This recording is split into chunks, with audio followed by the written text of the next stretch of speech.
Good afternoon सभी को। CrPC की इस क्लास में नमस्कार, स्वागत है। क्या हम लोग क्लास, मेरी आवाज आप तक पहुंच रही हो तो स्टार्ट करें?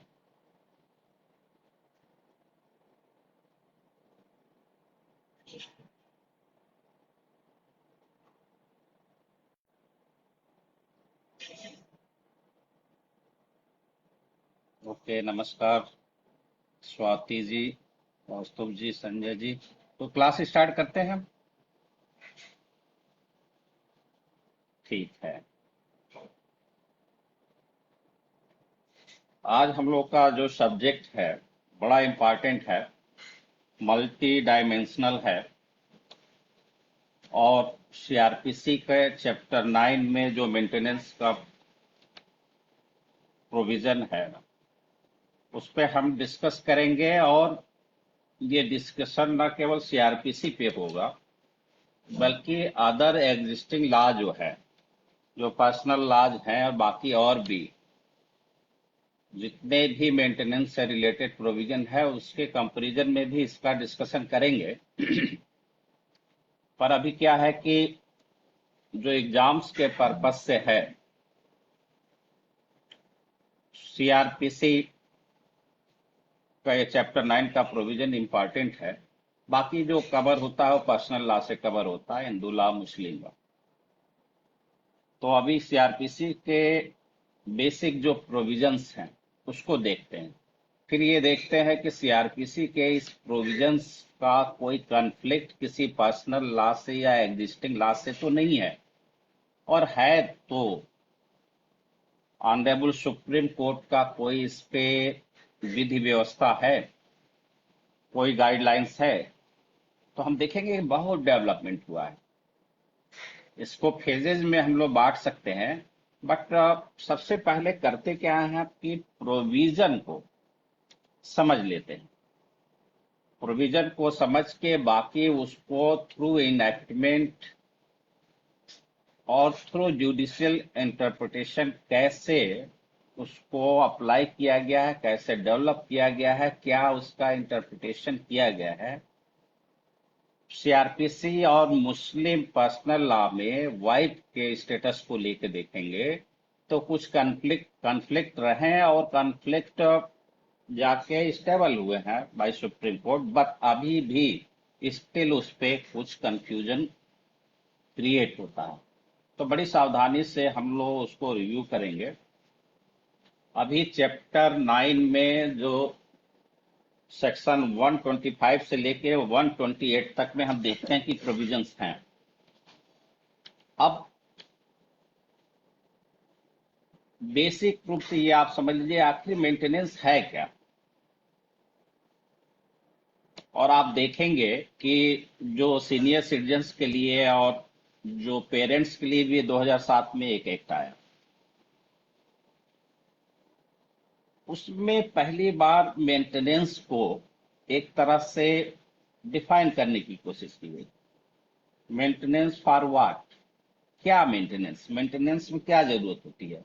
तो एक आदमी को जिंदा रहने के लिए उसका जो उसके लिवलीहुड में कैसे रहता है, कैसे उसको क्या जरूरतें हैं। तो जो बेसिक नीड्स हैं वो तो कम से कम आते ही है मेंटेनेंस में, जैसे रोटी, कपड़ा, मकान कहते हैं, यानी एक जगह पे खाने का, रहने का, पहनने का। और उसके अलावा मेडिकल असिस्टेंस, मतलब वो बीमार पड़ जाए सीनियर सिटीजन या पेरेंट्स, तो आपको क्या करना है, न केवल उनका ट्रीटमेंट कराना है बल्कि आपको एज ए अटेंडेंट वर्क भी करना है।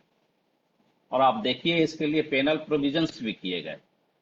तो आखिर मेंटेनेंस के लिए पेनल प्रोविजंस की क्या जरूरत है, दूसरे के लिए हम क्यों किसी को मेंटेन करें।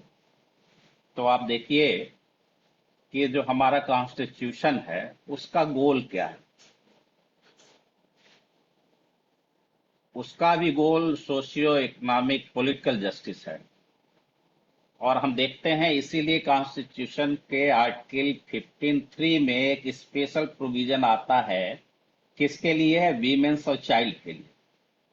और आर्टिकल 39 में आता है एक ऐसी सोशल ऑर्डर की, एक सोशल जस्टिस की बात करता है, जिससे सोसाइटी के हर सेक्टर के लोग, मेल हो, फीमेल हो, चाइल्ड हो, एजेड हो, डिसेबल हो, उनको भी सोसाइटी में रहने का। तो एक तरह देखिए कि एथिकली, मोरली आदमी किसी न किसी बांड से जुड़ा हुआ है। एक मनुष्य का एग्जिस्टेंस अपने आप नहीं है, स्वतः पैदा नहीं होता है। कहीं न कहीं हर स्टेज पे दूसरे की जरूरत पड़ती है, और जब पड़ती है तो उसमें जो ठीक पोजीशन में है, जो मजबूत पोजीशन में है, उसको दूसरे को मेंटेन करना चाहिए। यहाँ तक कि तकलीफ उठा के भी दूसरे को मेंटेन करना चाहिए। ये आपका एथिक्स है, मोरल है। लेकिन एथिक्स, एथिकल और मोरल वैल्यूज को हमारे लॉ में इनकॉर्पोरेट किया गया, इसीलिए सीआरपीसी में भी आई एक व्यवस्था। तो अभी सीआरपीसी पे जो हम प्रोविजंस को देख लेते हैं, और अब फिर आप देखिए कि सीआरपीसी क्या है। आप देखिए कि एक सेकुलर लॉ, सीआरपीसी एप्लीकेबल है सब पे। और बाई जजमेंट आप देखेंगे, एक शाहबानो केस के नाम से चर्चित है, और उसमें सीधे सीधे कहा गया है कि ये सीआरपीसी का जो प्रोविजन है रिगार्डिंग मेंटेनेंस, ये एक सेकुलर प्रोविजन है और सब पे लागू होता है, और उसपे मुस्लिम वीमेंस भी आती हैं। तो ये कहने की जरूरत इसलिए भी पड़ी कि आप देखिए, हिंदू हैं तो आपके पास हिंदू मैरिज एक्ट है, हिंदू एडॉप्शन और एंड मेंटेनेंस एक्ट है 55-56 का। फिर आप देखें स्पेशल मैरिज एक्ट है। फिर उसके अलावा आप देखें कि जो क्रिश्चियन हैं, जो पारसी हैं, उनके लिए पारसी से संबंधित लॉ है। इंडियन सक्सेशन एक्ट से गवर्न होते हैं। और आप देखिए फीमेल्स की बात करें तो उनको भी प्रोटेक्ट करने के लिए न केवल सीआरपीसी, बाकी और भी इनैक्टमेंट है।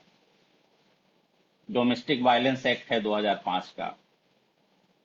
सीनियर हो गए, सीनियर सिटीजन है, पेरेंट्स हैं, तो उनके लिए 2007 का एक्ट है। तो वेरियस एक्ट है। अब उस वेरियस एक्ट के वजह से कहीं कहीं कहीं इनका पर्सनल लॉ से कन्फ्लिक्ट था।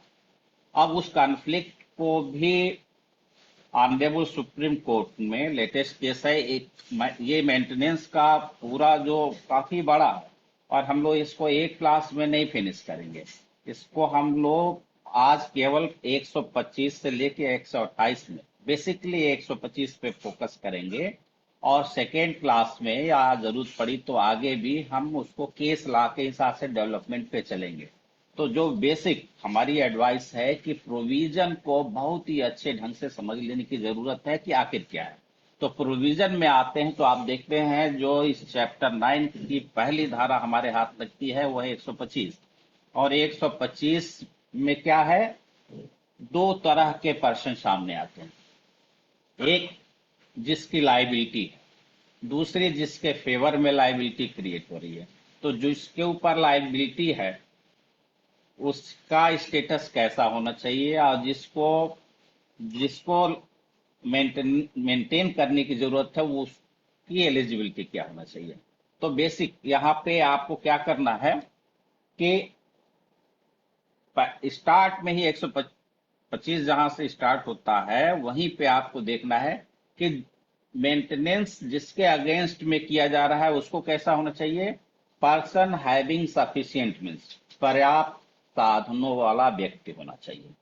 यदि उसके है, वो by virtue of law, by ethically वो कहीं ना कहीं से बाउंड करने की पोजीशन में है, लेकिन उसके पास साधन ही नहीं है, सफिशिएंट मीन्स ही नहीं है, तो वो खाक किसी को मेंटेन करेगा।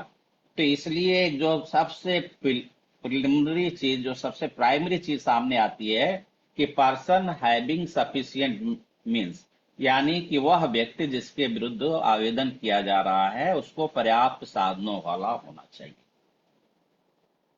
पहली जगह पे पहली चीज निकल के आई। दूसरी जगह पे ये आती है कि जो मेंटेनेंस चाहता है, जिसको मेंटेनेंस की आवश्यकता है, उसकी एलिजिबिलिटी क्या होनी चाहिए? उसके लिए जरूरी है कि वो अनेबल टू मेंटेन हिम और हरसेल्फ, वो अपने आप को पालने में, पालन पोषण करने में, अपना खर्चा चलाने में उसको असमर्थ होना चाहिए, अनेबल होना चाहिए। तो आपको दो दो आया कि एक आदमी जिसके अगेंस्ट में हम अप्लाई कर रहे हैं, वो पर्सन हैविंग सफिशिएंट मींस पर्याप्त साधनों वाला होना चाहिए। दूसरा, जो आवेदन कर रहा है उसको क्या होना चाहिए? उसके पास अपने साधन नहीं होने चाहिए, उसके पास इतनी व्यवस्था नहीं होनी चाहिए कि वो अपना अपना खर्च खुद चला सकता है। जिसके पास व्यवस्था नहीं होगी वही तो जाएगा भाई अप्लाई करने। हालांकि इस पॉइंट पे भी पर्सनल लॉ में जाएंगे तो एक थोड़ी डिफरेंट पोजीशन है, क्योंकि हिंदू मैरिज एक्ट में हस्बैंड और वाइफ में वाइफ के पास भले ही कुछ वो माने वो एबल है कि अपने को मेंटेन कर सकती है, तब भी वो मेंटेनेंस का क्लेम कर सकती है। लेकिन सीआरपीसी में चलते हैं, अभी हम मिक्स नहीं करते हैं किसी इसमें। तो सीआरपीसी में पहला रिक्वायरमेंट हुआ कि जिस व्यक्ति से मेंटेनेंस चाहा जा रहा है उसको पर्याप्त साधनों वाला, सफिशिएंट मींस वाला होना चाहिए। दूसरा, जो व्यक्ति क्लेम कर रहा है उसको अपने को मेंटेन करने में अनेबल, असमर्थ होना चाहिए। जब ये दो चीजें आती है तो तीसरी चीज निकल के आती कि जो सफिशिएंट मीन्स रखता है, पर्याप्त साधनों वाला, वो क्या करे? या तो वो उसको नेग्लेक्ट करे, उपेक्षा करे, या उससे मांगे, जो आदमी चाहता है कि वो उसको मेंटेन करे तो उसको डिनाई करे, रिफ्यूजल। तो दूसरा वर्ड आया कि नेग्लेक्ट करे या रिफ्यूज करे, नेग्लेक्ट नेग्लिजेंट हो या रिफ्यूज करे। तो अब ये तीन बातें निकल के आई। तो पहला क्या हुआ कि जिसके अगेंस्ट में एप्लीकेशन डाला गया है उसको सफिशिएंट मींस वाला होना चाहिए। दूसरा, जिसने एप्लीकेशन डाला है उसको अपने आप को मेंटेन करने में अनएबल होना चाहिए, असमर्थ होना चाहिए। तीसरा, पर्याप्त साधनों वाला व्यक्ति अपने पार्ट पे नेग्लिजेंट है दूसरे को मेंटेन करने में, या जब उससे अपेक्षा की गई है तो वो उसको रिफ्यूज कर दिया। तीन। अब ये आप तीन चीजें आ गई। चौथी जगह आती है कि वो कौन कौन से लोग हैं जिनको 125 इंटाइटल करती है कि वो मेंटेनेंस क्लेम कर सकते हैं। तो आप देखिए कि कौन कौन से में आपको एक पहले मोटे मोटे फॉर्मेट में इसको समझना पड़ेगा। पहली प्लेस इसमें तो 125 को आप देखिए कि 5 सब सेक्शन में बांटे गए हैं, 1 2 3 4 5। अब इस 25 का जो पहला है उसको भी ए बी सी डी में बांट दिया गया, और डी में ए बी सी डी में बांटने के बाद क्या किया गया, इसको तीन इसके साथ प्रोविजो बिठा दिए गए। और तीन प्रोविजो, तीन परंतु के साथ ये दो स्पष्टीकरण भी रखा हुआ है। तो अब यहाँ पे देखना क्या है कि पत्नी, वाइफ, पहले प्लेस पे आई वाइफ। तो केवल वाइफ होने के नाते, by virtue of wife, by position of wife, वो मेंटेनेंस के लिए क्लेम तो कर सकती है, लेकिन वहीं पे उसको चेक किया जाएगा कि वो अपने आप को मेंटेन करने में अनेबल। ठीक है। तो वाइफ को अब देखिए, जो मैंने बताया कि तीन प्रोविजो के बाद जो एक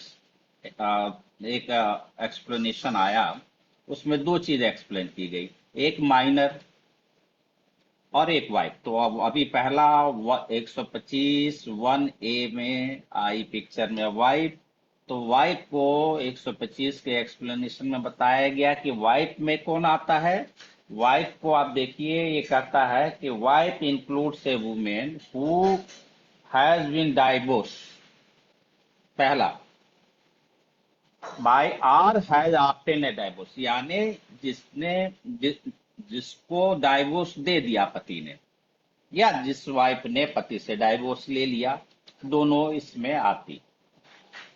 अब जुडिशियल इंटरप्रिटेशन में हम चलेंगे तो कुछ और भी बातें निकल आएगी, लेकिन इस एक्सप्लेनेशन में भी जो वाइफ को डिफाइन किया गया उसमें तीन में बातें आई कि पहला, या तो पति ने उसको डाइवोर्स कर दिया हो तब भी वो वाइफ थी और रहेगी for the purpose of maintenance. दूसरा, जिसने खुद पति से डाइवोर्स ले लिया तब भी वो वाइफ रहेगी और मेंटेनेंस क्लेम कर सकती है। और ये दोनों चीजों के साथ प्लस ये है कि उसने शादी नहीं की हो, यानी शादी यदि कर ली है तो शादी करते ही उसका ये मेंटेनेंस का अधिकार हो जाएगा, क्योंकि शादी करते ही उसको दूसरा पति मिल गया, दूसरा पति मिल गया तो अब लाइबिलिटी उसके पे गई, पहले वाले का स्टेटस अब पति का नहीं रह जाएगा तब। लेकिन जब तक रीमैरिज नहीं की है वो फिर वाइफ के स्टेटस पे बनी रहेगी। तो यहाँ पे 125(1)(a) में जो वाइफ वर्ड है उसको और साथ ही साथ इस पूरे चैप्टर के लिए वाइफ को इन्होंने यहाँ पे एक्सप्लेन कर दिया, इसलिए कहा कि ये पूरा for the purpose of this chapter, जहां से एक्सप्लेनेशन आप शुरू होता है। तो बेयर में आप खोले रहे तो आप देखें। अब वाइफ का ये हो गया, तो इतना इंग्रेडिएंट देखे। अब दूसरी कैटेगरी में कौन आता है? दूसरी में आप 125(1)(b) में आएंगे तो आप देखेंगे चाइल्ड। चाइल्ड बी में भी आया और आपको देखिए कि सी में भी आया। अब बी और सी में चाइल्ड आए तो बी में जो चाइल्ड आया, जो संतान आई, वो क्या है? माइनर है, यानी अवयस्क है। अब वही स्पष्टीकरण जिसकी हम चर्चा कर रहे हैं वहां पे माइनर अवयस्क को समझाया गया है कि अवयस्क कौन होता है। तो आप जानते हैं पूरे लॉ में आप पढ़ेंगे इंडियन लॉ के कंटेक्स्ट में तो आप देखेंगे कि इंडियन मेजॉरिटी एक्ट 1875 तो भारतीय वयस्कता अधिनियम 1875 में बताया गया है कि कौन आदमी वयस्क होगा। तो यहाँ पे भी वही माइनर आदमी और मेजर कौन होगा उसी से गवर्न होगा। तो माइनर 18 साल उसमें एज बताई गई है, यहाँ भी 18 साल। अब क्या है कि अब आप देखें कि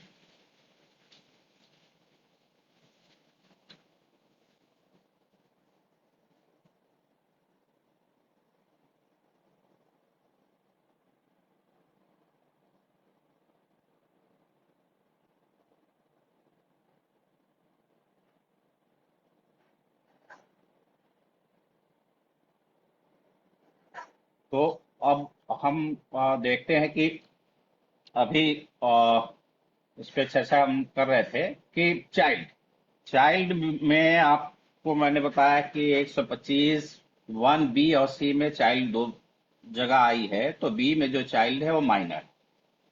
अब माइनर के साथ एडजेक्टिव चाहे जितने हो कि वो लेजिटमेट है, इलेजिटमेट है, यानी चाहे वैध संतान हो या अवैध संतान हो वो भी कवर करेगा, चाहे उसकी शादी हुई हो या ना हुई हो, बस वो चाइल्ड के डिफिनेशन में आए और चाइल्ड के साथ वो माइनर, तो वो अपने फादर या मदर से वो क्लेम कर सकता है। ठीक है, यहाँ चाइल्ड आया, वहां ऊपर पर्सन आया। तो पर्सन जो आया, पर्सन में मदर फादर दोनों आ जाएगा, जो भी रहेगा, फादर है तो फादर। अब इसमें ये जो चाइल्ड है ये भी चाइल्ड कैसा होना चाहिए? माइनर तो है, माइनर होना चाहिए और उसको अपने खर्च को चलाने में असमर्थ होना चाहिए, यानी अपने को मेंटेन करने में अनेबल होना चाहिए। तो आपका ये बी में आ गया। यहाँ पे अब सी में आप आते हैं तो सी में आपको एक एडिशनल सावधानी की जरूरत पड़ेगी। जो एग्जाम्स में अक्सर क्वेश्चन आते हैं वो उसी को थोड़ा ट्विस्ट करके घुमा फिरा के उसको जो है वो कर लेते हैं। तो तीसरे में क्या है कि चाइल्ड जो है वो मेजर है, और मेजर को यदि मेंटेन करने का इंटेंशन बिल्कुल क्लियर होता, बिल्कुल साफ होता, तो फिर वह माइनर और मेजर का डिस्टिंग्विश ही नहीं किया जाता। इसका मतलब कि कोई ना कोई विशेष बात है। तो विशेष बात ये है कि जो मेजर है उसको फिजिकल या मेंटल कोई एबनॉर्मिटी है, शारीरिक या मानसिक रूप से कुछ असामान्य है, जिसके वजह से उसको मेंटेनेंस ग्रांट करने के लिए लॉ प्रोवाइड करती है। तो ये इसलिए कहता है कि हिज लेजिटमेट और illegitimate child not being a married daughter. अब इसी में इसको जो ये उन्होंने डाल दिया कि not being a married daughter, विवाहिता पुत्री इसमें सम्मिलित नहीं है। क्यों नहीं है सम्मिलित भाई? यानी पुत्री की जब शादी हो गई है तो पहले प्लेस पे आप देखें, वो उसके पर्सनल लॉ के हिसाब से भी देखेंगे तो पति पहले लायबल होता है, पति से वो क्लेम करेगी। पति यदि एबल है, वो मेंटेन करने में समर्थ है, तो वो अपनी पत्नी को, उसको लीगल और सोशल दोनों उसका ऑब्लिगेशन है कि उसको मेंटेन करे। तो मैरिड डॉटर को इसीलिए वह 125 1C में से एक्सक्लूड कर दिया गया। अब यहाँ पे जो प्रीलिम्स के क्वेश्चंस आते हैं, मेंस में भी प्रॉब्लम बना के दे सकते हैं। तो आप देखिए कि इसमें पहले क्या करेंगे कि मैरिड डॉटर को एक्सक्लूड कर दिया।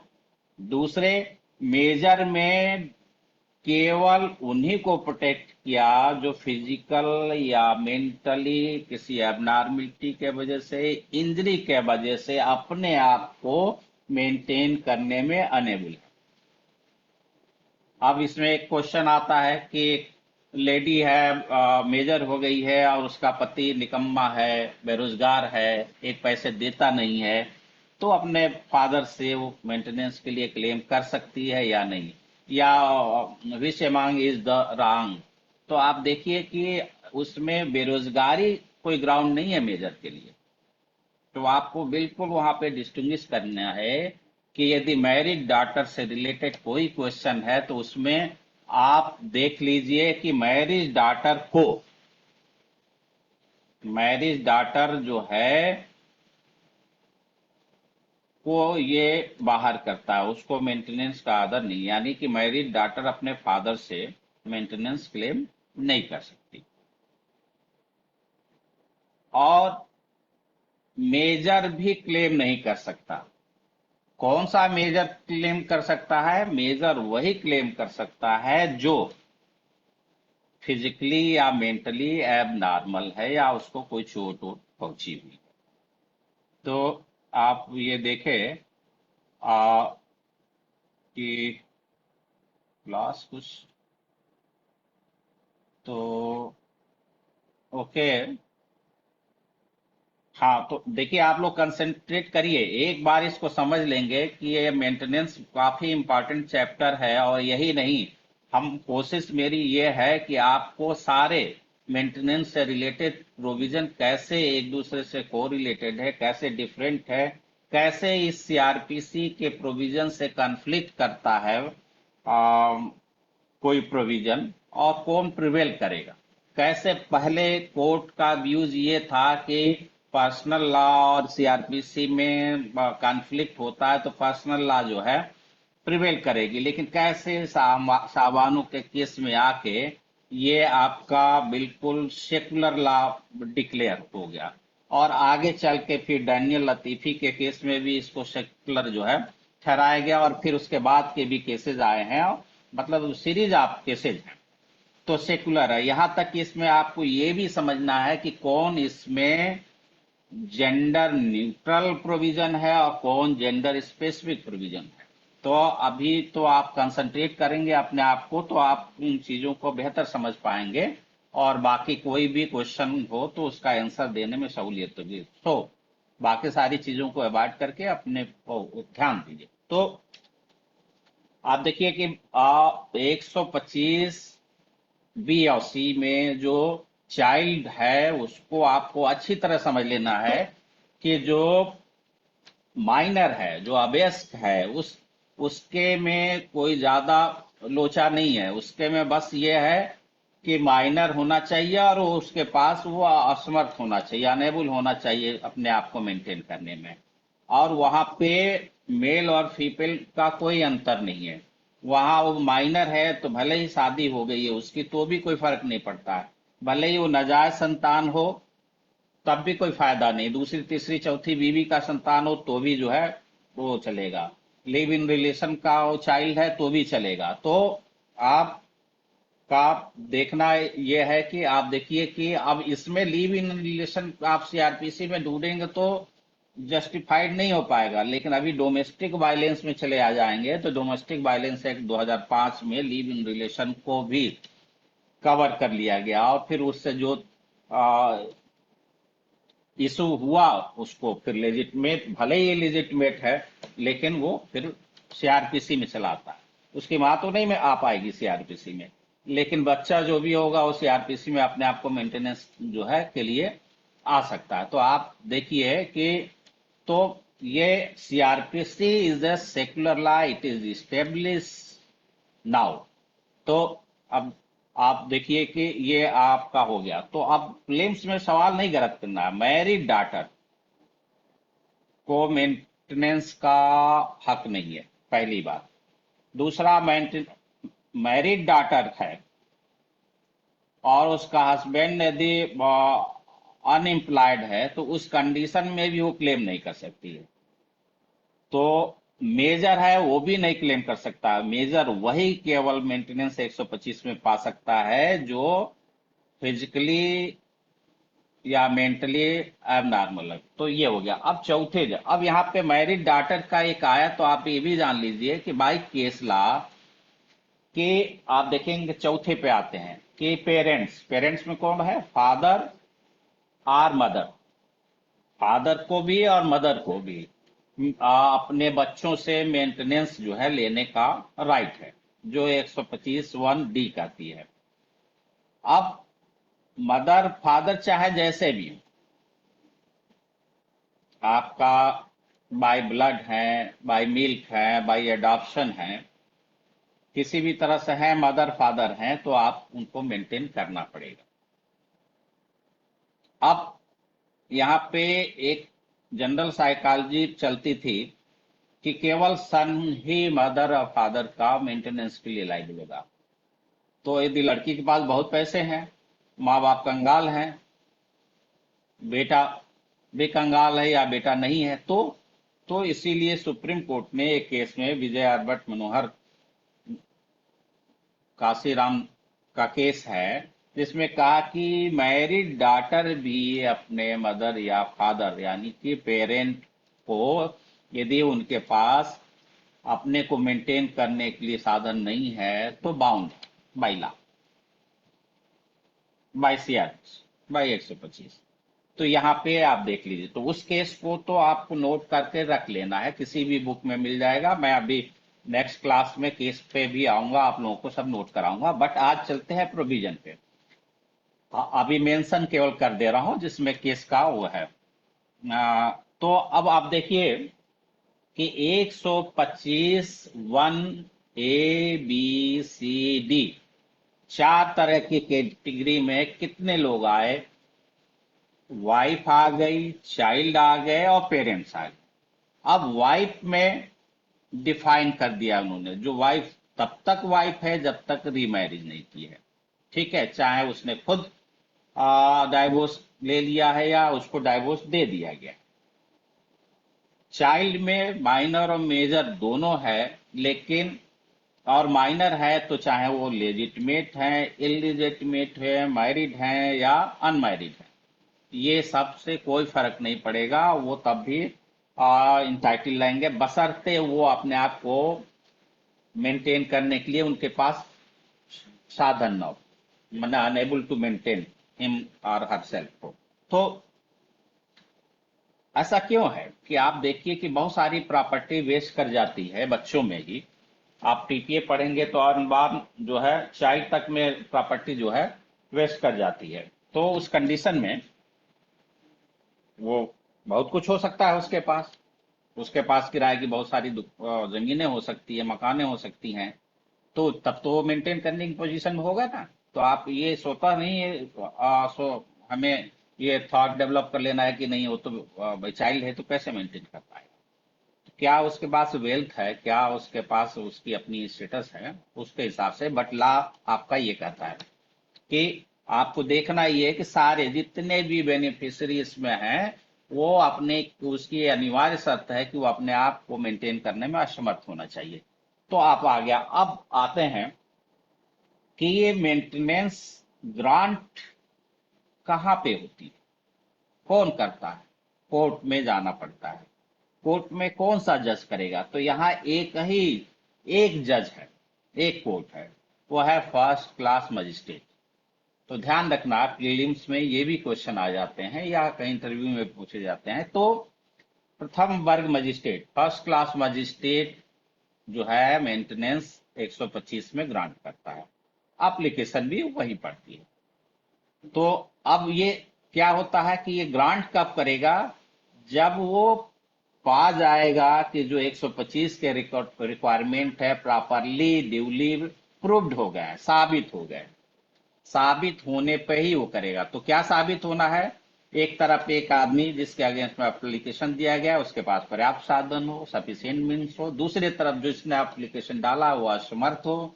तीसरा, जिसके पास पर्याप्त साधन था उसने या तो उपेक्षा बरती या उससे मांगा गया है, पहले उसके दरवाजे पे नाक किया गया लेकिन उसने इनकार कर दिया।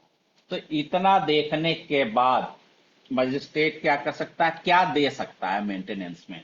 तो 2001 के अमेंडमेंट से आप देखिए क्या आ गया। ध्यान रखिएगा यहाँ पे कि 125 में जो ग्रांट करेगा फर्स्ट क्लास मजिस्ट्रेट मेंटेनेंस को, क्या होगा, एक रेगुलर मेंटेनेंस है जिसके लिए वर्ड केवल मेंटेनेंस आता है, दूसरा है इंटरिम मेंटेनेंस, और तीसरा है जो प्रोसीडिंग, जो ये अप्लाई करने के लिए वकील वगैरह, वकील हमने हायर किया, केस लड़ा, जो भी पैसे खर्च हुए आने जाने, ये सब ये क्या है, एक्सपेंसेस ऑफ द केस जो है, केस है। तो ये सारी चीजें क्या होगा कि ये तीन बातें आ गई कि भरण पोषण, अंतरिम भरण पोषण व कार्रवाइयों के खर्चे, maintenance, interim maintenance and expenses of the proceeding, तीन। अब आपको पूछ दिया कि इसमें से which among these first class magistrate can grant, तो आपको क्या है कि मेंटेनेंस एक जो होता है फाइनल होगा, तो एज ए डिक्री हो जाएगी।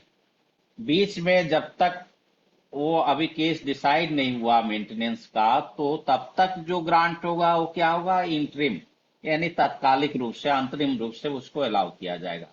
भाई केस फाइल करने के लिए किसी के पास पैसे ही नहीं है, कोई लेडी है, घर वाले ने निकाल दिया उसको, कहाँ जाएगी, कहाँ से पैसे आएंगे, कर्जा लिया किसी ने, अब यदि केस ज्यादा लंबा चलेगा वो बर्बाद हो जाएगी। तो कोर्ट में उसने दरख्वास्त दी तो कोर्ट ने कहा कि जी कि नहीं ठीक है, हम बीच में आपको मंथली इतना पैसे आपको दिलाते हैं, उनको ऑर्डर कर देगी। तो ये जो अलाउंस है आपका, ये क्या होगा, मंथली अलाउंस है। और फिर इंटरिम भी आपको अलाउंस दिया जा सकता है। तो आप देखिए तीन तरह का आया। अब ये है कि ये कितना मैक्सिमम दिया जा सकता है। तो 1973 की जो ओरिजिनल प्रोविजन थे उसमें लिमिट थी 500, मैक्सिमम 500। बट अभी जो सेंट्रल एक्ट का प्रोविजन है, ये 125 में जो अमेंडमेंट हुआ पार्लियामेंट ने किया, और ये एक्ट क्या है, सेंट्रल एक्ट है। स्टेट भी अमेंडमेंट करती है क्योंकि ये कंकरेंट लिस्ट समवर्ती सूची का विषय है, विधान बनाना है। तो ये दांडिकवाद भी उसी में समवर्ती सूची में आते हैं। तो लेकिन जो 2001 में संसद ने संशोधन किया, यानी ये केंद्रीय अधिनियम है और ये अभी एग्जिस्ट कर रही है, तो इसमें कोई लिमिट नहीं है। अब लिमिट नहीं है तो इसको कौन तय करता है, वही फर्स्ट क्लास मजिस्ट्रेट का डिस्क्रिशन, विवेकाधिकार हो जाता है कि वो मामले के सर्कमस्टांसेस में देखे कि कितना पैसा ग्रांट करना चाहिए और मंथली किस रेट पे ग्रांट करना चाहिए। तो मजिस्ट्रेट का ये आपका डिस्क्रिशन हो जाता है। आप देखिए अब इसी के बाद तीन प्रोविजो सक्सेसिव शुरू होता है, नंबर 1 2 3, नंबर नहीं है बट 3 प्रोविजो है, पहला दूसरा तीसरा। तो जो पहला प्रोविजो में आता है वो आप देखिए, पहला प्रोविजो ये कहता है, पहला प्रोविजो जो है अब आज की तारीख में रिलेवेंट नहीं है, कभी इस पे भी आएगा तो क्या ये कहता है कि प्रोवाइडेड द मजिस्ट्रेट में order the father of A minor female child referred to in clause B to make such allowance until the attain her majority if the magistrate is satisfied that the husband of such minor female child, husband of such minor female child, आप जानते हैं कि minor की शादी जो है law के द्वारा परमिटेड नहीं है, वाइट की कंडीशन में आ जाएगी, हिंदू है उसमें एज लिखा हुआ है, शादी कर लिया माइनर से, तो अब लीगली ऑथराइज करने की पोजीशन इसमें आ रही है ना। तो आज की तारीख में वैलिड शादी जो है माइनर की हो ही नहीं सकती है। बट फिर भी प्रोविजन के पार्ट पे आपके क्वेश्चन पॉइंट ऑफ व्यू से आप देखें तो ये कहता है कि जो माइनर यदि लड़की है और वो शादीशुदा है, तो चूंकि आप देखिए 125(1)(c) में मैरिड डॉटर को एक्सक्लूड कर दिया, ये माइनर डॉटर है और मैरिड है, तो यहाँ गुंजाइश है, क्योंकि आपने देखा कि 1B में देखा कि माइनर है चाहे मैरिड है अनमैरिड है वो सारी चीजें इरिलेवेंट था। तो यहाँ पे कहा कि यदि माइनर भी है, लड़की है, शादी हो गई है, तो फादर जो है से कहा जा सकता है जब उस माइनर गर्ल के हस्बैंड के पास कोई साधन नहीं है अपने आप को मेंटेन करने का, अपनी पत्नी को मेंटेन करने का, तो उस कंडीशन में ये प्रोविजो उसकी काट, प्रोविजो मतलब काट कि जो मेन प्रोविजन है उसमें जो भी लिखा है उसको प्रोविजो अपने अंदर ला देता है, मतलब कि हमको मानते हुए आप मेन पोर्शन को लागू करेंगे। तो ये प्रोविजो परंतु तो इसने माइनर मैरिड डॉटर के लिए व्यवस्था कर दी कि उस कंडीशन में शादी के बाद भी वो मेंटेनेंस उसको दिया जा सकता है। दूसरा प्रोविजो कहता है, दूसरे प्रोविजो में आता है कि इंटरिम मेंटेनेंस, यानी इंटरिम का क्या हो सकता है, इंटरिम देने का मतलब ये है कि अभी वो डिसाइड नहीं हो पा रहा है। जो 125 को इसमें इनकॉर्पोरेट किया गया है उसका मेन मकसद तो यही था ना कि भाई पर्सनल लॉ में तो बड़ी लंबी चौड़ी प्रक्रिया है, कोर्ट में 10-10 साल केसेस चलते रहते हैं, तो इसमें तो जो विक्टिम होगा, जो एग्रीव्ड होगा, जो नीडी आदमी होगा उसको कैसे मदद मिलेगी। तो इसके लिए 2001 में अमेंडमेंट किया गया और फिर इंटरिम मेंटेनेंस की भी बात की गई, और वो फर्स्ट क्लास मजिस्ट्रेट यदि उसको ठीक लगता है, सेटिस्फाइड हो जाता है, तो इंटरिम मेंटेनेंस के लिए ग्रांट कर सकता है। ये प्रोविजो मजिस्ट्रेट को, कोर्ट को इंपावर्ड करता है। अब तीसरा ये करता है कि ये जो सेकेंड प्रोविजो में जो इंटरिम मेंटेनेंस है इसका डिस्पोजल आपको जिस दिन वो अप्लाई करता है उस कि हमको भैया इंटरिम मेंटेनेंस दे दीजिए, मेरी हालत बड़ी खराब है, हम अपने केस नहीं लड़ सकते, हम अपना जीवन नहीं चला सकते हैं, तो ऐसे एप्लीकेशन को विद इन 60 डेज उसको डिस्पोज ऑफ करना पड़ेगा, एज अर्ली एज पॉसिबल, जितना जल्दी हो सके 60 दिन के अंदर उसको अप्लाई करना पड़ेगा।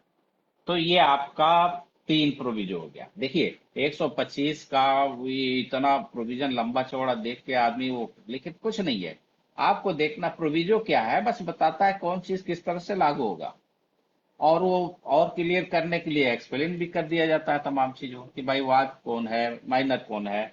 तो आपने देखा कि फिर इसके बाद जो आता है एक्सप्लेनेशन, उसमें 2 चीजें एक्सप्लेन की गई, माइनर, माइनर अवयस्क, अवयस्क कौन होगा, जो मेजर नहीं है, यानी कि इंडियन मेजॉरिटी एक्ट 1875 में जो मेजर होने के लिए रिक्वायरमेंट है उसको पूरा नहीं किया है। दूसरा, पत्नी पत्नी में पत्नी भले ही उसने खुद ही पहल करके और डाइवोर्स दे दिया हस्बैंड, या हस्बैंड ने ही उसको डाइवोर्स कर दिया, लेकिन यदि वो उसके पास कोई नहीं व्यवस्था है तो उस कंडीशन में यदि उसने रीमैरिज नहीं किया तो उसको मेंटेन करेंगे। तो ये आपका 125 एक जाके यहाँ पे पूरा होता है। तो 125 एक में किन किन चीजों का उत्तर मिलता है कि कब फर्स्ट कोई मजिस्ट्रेट किसी व्यक्ति को मेंटेनेंस ग्रांट कर सकता है और किन किन व्यक्तियों को कर सकता है। पत्नी क्या शादी के बाद मेंटेनेंस पा सकती है? तो और इसी में प्रोविजन पे उठा के कोई छोटी सी चीज उसी में आपने उसने एडिशन कर दिया उसमें। तो एक ये बातें इतनी है यार। तो ऑफ लिम्स के लिए ढेर सारे क्वेश्चन आ गए। कोर्ट कौन सी होगी? फर्स्ट क्लास मजिस्ट्रेट की कोर्ट होगी। भत्ते अलाउंसेस कैसे कैसे होंगे? तो एक मेंटेनेंस, मंथली मेंटेनेंस का होगा, एक इंटरिम मेंटेनेंस का होगा, और एक का जो कार्रवाइयों के खर्चे, मतलब एक्सपेंसेस ऑफ द प्रोसीडिंग, ये होंगे। तो अब आपको टेक्निकली यदि इंटरव्यू में भी पूछ दिया जाए तो आपको ध्यान देखना है कि सफिशिएंट मीन्स नहीं है जिसके अगेंस्ट अप्लाई किया गया है। Person having sufficient means. दूसरा, जो अप्लायर है, जो अप्लाई कर रहा है, एप्लीकेंट है, वो क्या होना चाहिए? वो अनेबल होना चाहिए। फिर इसमें अनेबल लोगों की लिस्ट में आपके ABCD के लोग आ गए। ABCD में 3 तरह के लोग हैं। वाइफ है, चाइल्ड है और पेरेंट्स हैं। वाइफ क्लियर हो गया। चाइल्ड में 2 क्लास हो गया, माइनर और मेजर।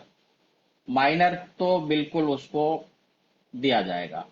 मेजर में जो कोई एक्स्ट्रा ऑर्डिनरी चीज है, मतलब फिजिकल और मेंटली उसमें एबनॉर्मलिटी है, तभी दिया जाएगा। मैरिड डॉटर तो बिल्कुल नहीं आती। पेरेंट्स में फादर मदर, पेरेंट्स में सारे पेरेंट्स जो लीगली आ सकते हैं वो सब आ जाएंगे। और पेरेंट्स में के लिए लाइबिलिटी केवल सन का ही नहीं है बल्कि डॉटर का भी। ठीक है, तो उसी के लिए आपका ये जो केस हमने बताया था, विजय अरबट का केस, तो वो आप क्या, तो 125 एक हम में इस तरह से हम लोगों ने देखा। अब आते हैं 125 के, आगे बढ़ते हैं एक के दो।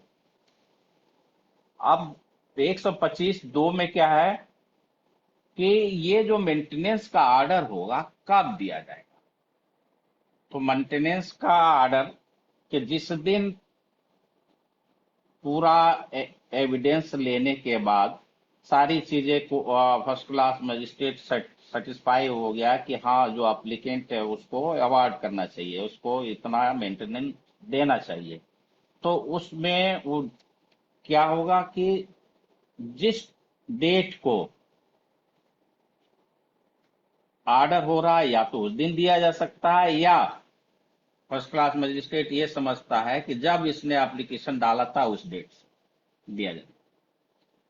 तो 2 तरह के प्रोविजन यहां दिखे, या तो डेट ऑफ ऑर्डर की डेट से, या यदि डेट ऑफ ऑर्डर वाले ऑर्डर में ये मेंशन कर दिया जाए कि जब इन्होंने एप्लीकेशन डाला उस डेट से।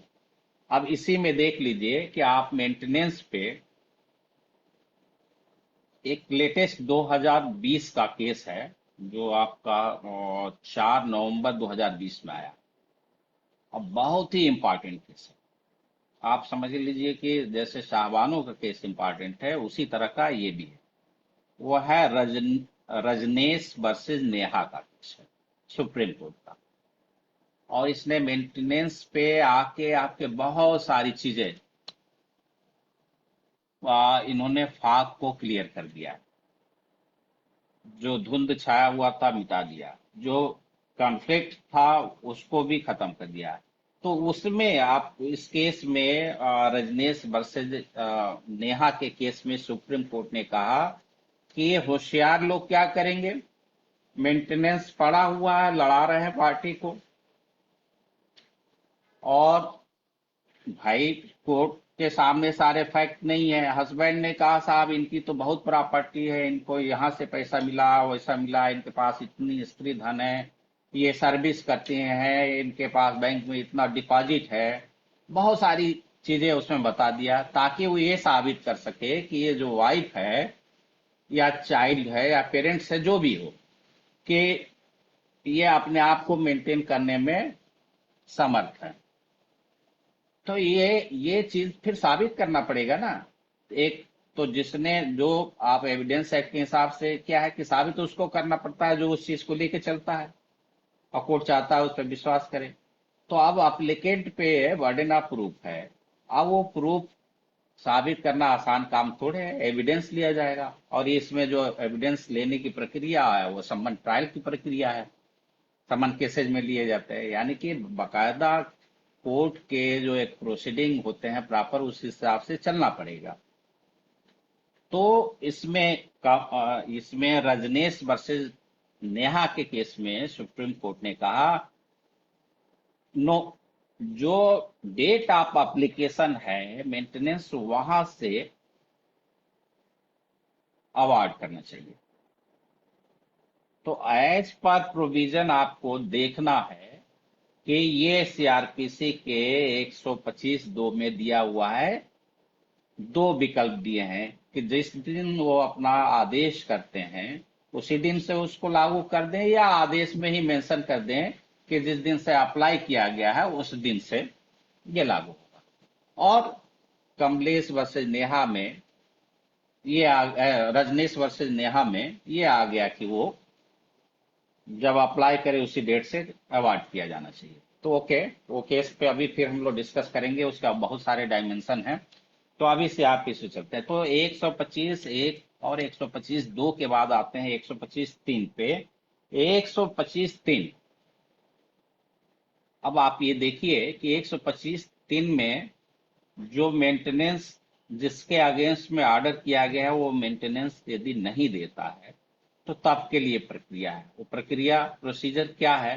प्रोसीजर यहां तक है कि उसकी रिकवरी के लिए वारंट इशू किया जा सकता है और उसको जेल भी भेजा, और जितने भी ब्रीच हैं ईच एंड एवरी ब्रीच के लिए उसको 1 महीने तक का सिंपल इम्प्रिजनमेंट, साधारण कारावास दिया जा सकता है। तो अब यहाँ एक क्वेश्चन आता है कि मेंटेनेंस का जो ऑर्डर्ड अमाउंट होता है, जितना पैसा मंथली अलाउंसेस जो देने का ऑर्डर किया जाता है, ये तो इसका नेचर तो सिविल है, फिर इसको पेनल करने का प्रोविजन है, तो ये प्रोसीजर में क्यों रखा गया है? इंटरव्यू में भी पूछा जा सकता है। मेंटेनेंस का ऑर्डर डिसोबे करने, डिफॉल्ट करने के लिए पेनलाइज करने का प्रोविजन है, तो बेसिकली ये तो एक सबस्टेंटिव नेचर का होगा, मौलिक विधि का प्रश्न हो गया, मौलिक विधि का विषय हो गया। तो ये प्रक्रिया विधि में, प्रोसीजरल लॉ में क्यों इसको लाया गया है? तो प्रोसीजरल लॉ में पनिश करने का पावर कैसे लाया गया? तब तो फिर ये प्रोसीजर लॉ रह नहीं गए, जब पनिशमेंट कर रही है, जेल भेज रही है। नो, आप ये देखिए, आप उसका जवाब ये दे सकते हैं कि साहब जब शांति से, गुजारिश से, रिक्वेस्ट है बात नहीं चलती है, जब सामान्य ऑर्डिनरी कोर्स में बातें नहीं चल पाती है, तो कोअर्सिव प्रोविजन भी सीआरपीसी में रखेगा, जिसके लिए एक पीसफुल तरीका जो सम्मन का है नहीं होता है तो वारंट भी होती है, और उसको फरार भी घोषित किया जाता है, स्टैंडर्ड भी घोषित किया जाता है, प्रोक्लेम किया जाता है, और उसके बाद उसको आप प्रॉपर्टी भी अटैच की जा सकती है और जेल भी भेजा जा सकता है। Warrant non non NBW, non जो अरेस्ट करने का वारंट होता है, नॉन बेलेबल वारंट। तो नॉन बेलेबल वारंट में क्या होता है कि अपने ऑर्डर को उन्होंने फॉलो नहीं किया, इसलिए उसको जेल भेजा जा रहा है। इसमें भी एक प्रोसीजर किया है उन्होंने, बकायदा प्रूफ के बाद एक मेंटेनेंस का या इंटरिम मेंटेनेंस का या एक्सपेंसेस के लिए ऑर्डर किया और आपने नहीं फॉलो किया है, तो उसके लिए एक प्रोसीजरल चीजें हैं जिससे आप कोर्ट के को ओबे कर सके, मान सके, और पार्टी जो जो इस सीआरपीसी का 125 का जो पर्पस था, क्विक जस्टिस का, क्विक रेमेडी का, उसको फुलफिल किया जा सके। तो ये आपका इस तरह से है। तो इसमें 125(3) में एक करता है कि यहां भी कोर्ट ने, यहां भी कानून ने एक गुंजाइश रखी है कि आपने ब्रीच किया है और आपके पास सफिशियंट रीजन है, पर्याप्त कारण है, तो आप कोर्ट को कन्विंस कर सकते हैं, तब फिर आपको जेल नहीं भेजा जाएगा, आपके लिए दूसरी और भी व्यवस्था बनाई जा सकती है। तो इसलिए कहा है कि यदि पर्याप्त कारण नहीं है, सफिशियंट रीजन नहीं है कि आपने क्यों डिफॉल्ट किया है, तो फिर आपको जेल जानी पड़ेगी। जो आपने ब्रीच किया उसके लिए आपको जेल जाएंगे। जेल में जाने का नेचर क्या होगा? वो कारावास, वो इम्प्रिजनमेंट सिंपल होगा, सादा होगा, ठीक है। और लेकिन यदि आप जेल में जाते हैं, 1 महीने का पनिशमेंट भी किया जा सकता है, और आप दूसरे ही दिन दे देते हैं, पैसे चुका देते हैं, तो दूसरे ही दिन छोड़ दिया जाएगा। यानी कि जो रिकवरी है, उस रिकवरी के लिए 125(3) व्यवस्था बनाती है, और उस कंडीशन में आप यदि उसको दे देते हैं, तो जब जमा कर देंगे आप छूट जाएंगे। तो 125(3) का ये आता है। 125(3) में 2 प्रोविजो और एक स्पष्टीकरण साथ में, दो 2 प्रोविजो along with 1 एक्सप्लेनेशन। अब ये प्रोविजो बड़े इंपॉर्टेंट है। ये कहता है कि जब कोई ऑर्डर हुआ और कोई अमाउंट ड्यू हो गया जिसके अगेंस्ट में ऑर्डर हुआ, और उसने डिफॉल्ट किया है, तो दूसरा आदमी जो एग्रीड पर्सन है जिसके फेवर में किया है, उसको क्या करना चाहिए? डिलीजेंट वे में, सावधानी के लिए ये है कि आपको अप्लाई करना चाहिए कोर्ट में, साहब आपने ऑर्डर किया और ये हमको पेमेंट नहीं कर रहा है, तो ये पेमेंट नहीं कर रहे हैं, तो इसके लिए अप्लाई करने की जो टाइम पीरियड है, वो आपके 125(3) के पहले प्रोविजन में है कि 1 साल, with in 1 year you should apply for compliance of the said order. तो अब क्या है कि इसे 1 साल में आप नहीं किए हैं तो टाइम बार्ड हो जाएगा, तो फिर तब तो फिर कोर्ट का में आपको एक डिले कर लो, एप्लीकेशन डालना पड़ेगा, कोर्ट कन्विंस होगी कि आपके पास रीजन है, तब वो आपको फिर से मौका 1 साल के बाद दे सकती है, अदरवाइज नहीं। तो इस तरह से आपका पहला प्रोविजो ये कहता है कि विद इन 1 ईयर वो अप्लाई हो जाना।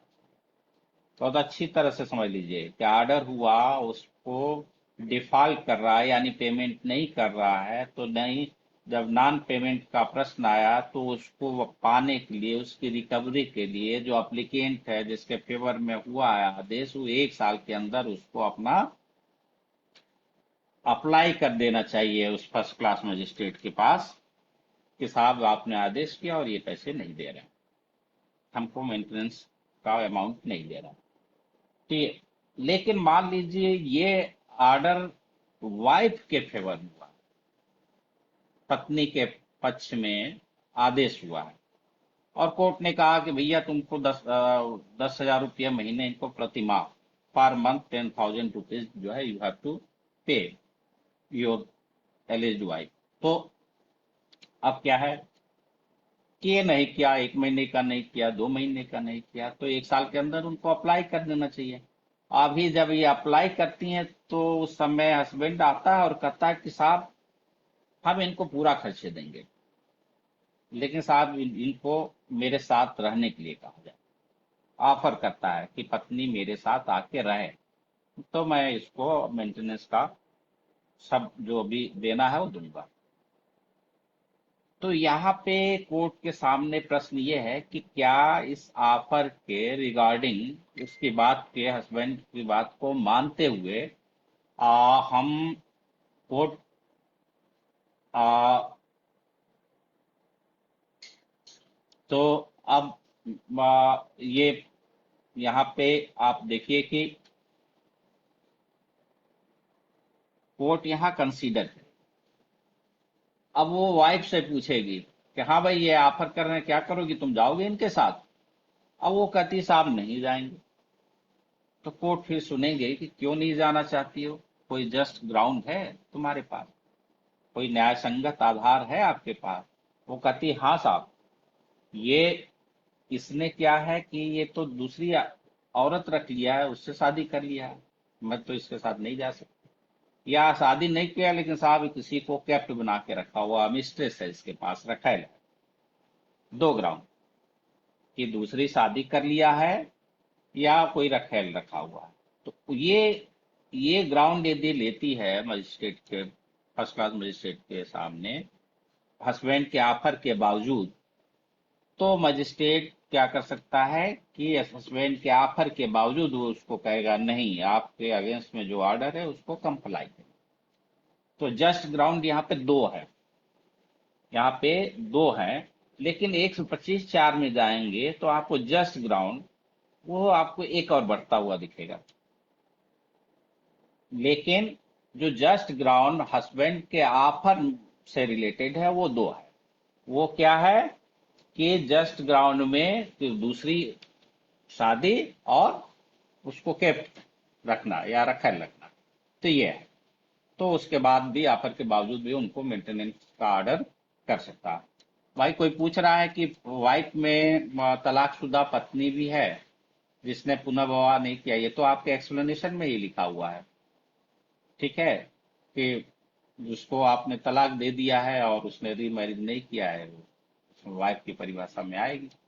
तो देन तो ये आपका देखिए ये एक्सप्लेन कर दिया। तो 125(3) में आप 125(3) का मेन प्रोविजन देखा कि प्रोसीजर उसमें कोवर्सिव है, पेनलाइज किया जा सकता है, जेल भेजा जा सकता है, वारंट इशू करके कस्टडी में लिया जा सकता है, और 1 महीने तक का उनको सादा कारावास दिया जा सकता है।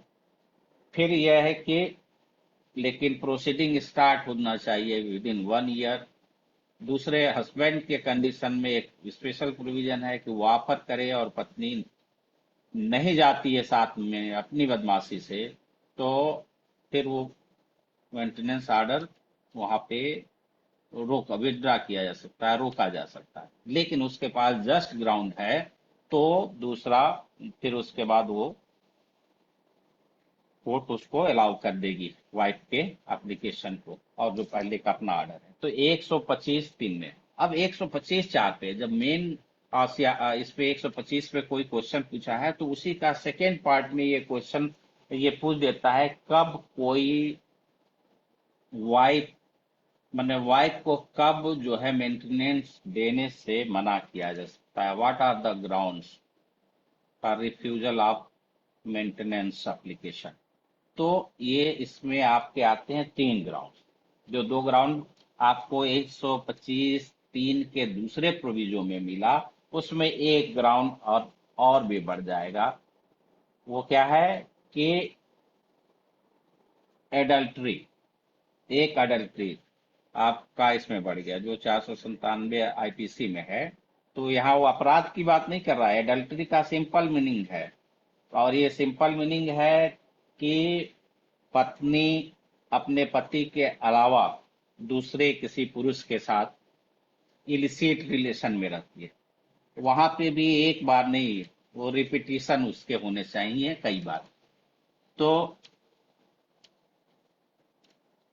ये आपका ये है। तो ये 125(4) में कहता है no wife shall be entitled to receive and allowances for the maintenance, पहला, or the interim maintenance and expenses of proceeding. मैंने बताया ना कि भरण पोषण, अंतरिम भरण पोषण और कार्रवाइयों के खर्चे, एज द केस में be from her husband under this section if she is living in adultery. पहला ग्राउंड क्या है कि यदि वह एडल्ट्री में रह रही हो।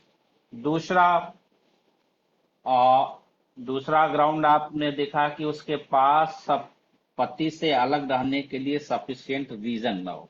तीसरा, जहां पे वो दोनों ने ये तय कर लिया हो, आपसी सहमति से ये तय किया हो कि हम लोग अलग अलग रहेंगे।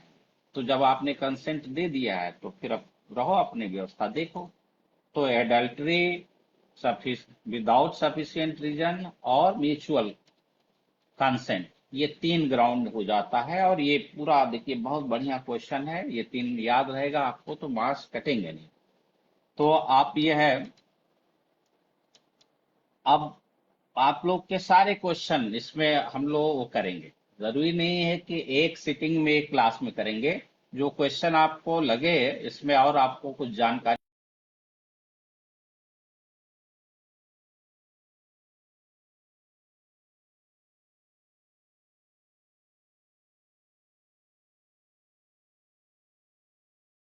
आपको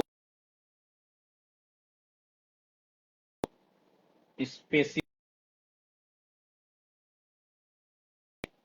सेंट्रल एक्ट, स्टेट एक्ट में यूपी ने, एमपी ने, तमाम स्टेट ने अपने यहाँ इसको 125 में अमाउंट के पार्ट पर पोर्शन पे चेंज किया। यूपी में है, यूपी में 5,000 की लिमिट है मैक्सिमम, बट इस सेंट्रल एक्ट में नहीं है। तो आपका क्वेश्चन जो आता है सेंट्रल एक्ट पे आता है। यदि ये किसी स्टेट के बारे में पूछना होगा तो स्पेसिफिक देगा कि यूपी में, एमपी में क्या है। जैसे एमपी में आपको दो ग्राउंड बढ़ जाता है, जो बेनिफिशियरी लोगों की लिस्ट है पेरेंट्स का, मदर और फादर है, वहां ग्रैंड फादर और ग्रैंड मदर भी। एमपी यदि अभी कभी सिविल जज आप दे रहे हो या एपीओ दे रहे हैं तो आप देखेंगे कि उसमें ग्रैंड फादर और ग्रैंड मदर भी शामिल है।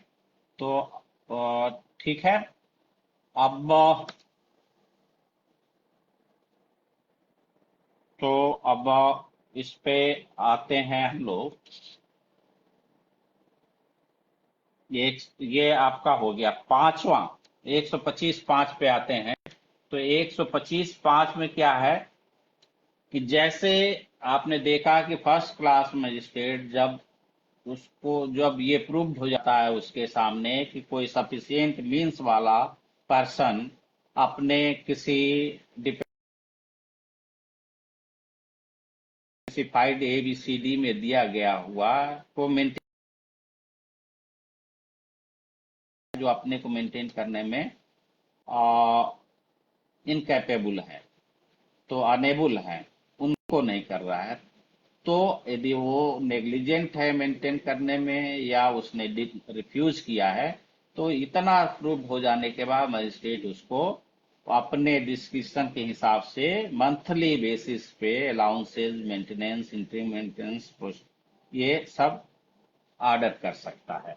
तो उसी तरह 125(5) ये करता है जब ये प्रूफ कि कुछ प्रूफ हो जाता है इस तरह की बातें कि 125(4) में जो तीन कंडीशंस दिए हुए हैं, पत्नी उस कंडीशन में रह रही है यानी एडल्ट्री में रह रही है, विदाउट सफिशिएंट रीजन हस्बैंड से अलग रह रही है, या म्यूचुअल कंसेंट से अलग रह रहे हैं, तो ये बातें यदि दूसरी पार्टी यानी हस्बैंड वाइफ के अगेंस्ट में प्रूव कर देगा, तो यदि कोई मेंटेनेंस ऑर्डर इशू भी हो गया है तो कोर्ट क्या करेगा, 125(5) में उसका कैंसिलेशन, यानी cancellation of the maintenance order of wife, केवल वाइफ की। आप देखेंगे कि 125 से लेके 128 तक के जो प्रोविजन है उसमें काफी बड़ा हिस्सा वाइफ के लिए और नेचुरल भी है। वाइफ को लेके ही सबसे ज्यादा प्रॉब्लम जो है, जो चलता है, यही मेल फीमेल के बीच में चल रहा है आजकल। तो आप देखिए फैमिली कोर्ट में चलते हैं ये मुकदमे, बहुत ज्यादा रश है, बहुत हैवी पेंडेंसी है।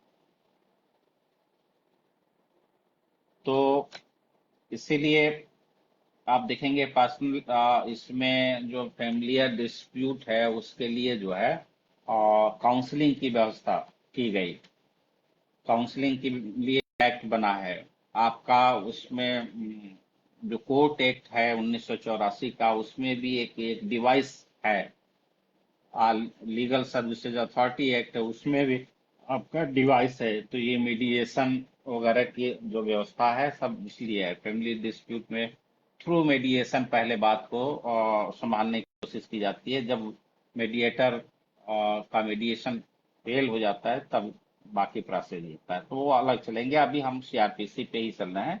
तो आप देखिए कि 125 पे हम लोग ने इतनी प्रोविजनल चीजें डिस्कस की। केस लॉ को हम कई डायमेंशन में बांट के चलेंगे। एक वाइट, जनरल वाइट में कौन कौन इंक्लूड है, तो ये रोशनी डालता है। इसमें एक्सप्लेन किया गया वाइफ में लीगली वेडेड वाइफ है, ठीक है। अब लीगली वेडेड वाइफ है, लेकिन लीगली उनकी शादी तो हुई, बट दोनों में से किसी ने एक दूसरे को छोड़ दिया, और पत्नी ने छोड़ा है या पत्नी को छोड़ दिया गया और अभी उसकी शादी नहीं हुई है, तो for the purpose of maintenance still she is wife, she is treated as wife, ठीक।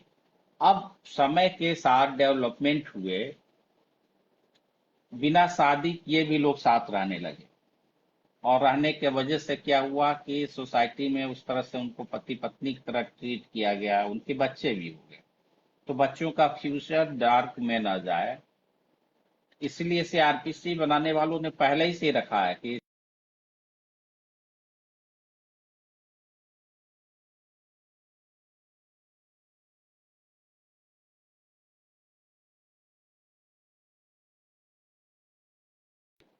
उसको डोमेस्टिक वायलेंस में रेमेडी तो मिल जाएगी 2005 के डोमेस्टिक वायलेंस एक्ट। तो अभी बड़ा इंटरेस्टिंग टॉपिक है, बहुत सारे इसके डायमेंशन है, इस पे हम लोग आगे चर्चा करेंगे। आपकी जो क्वेरी है आ, आ, तो ये है,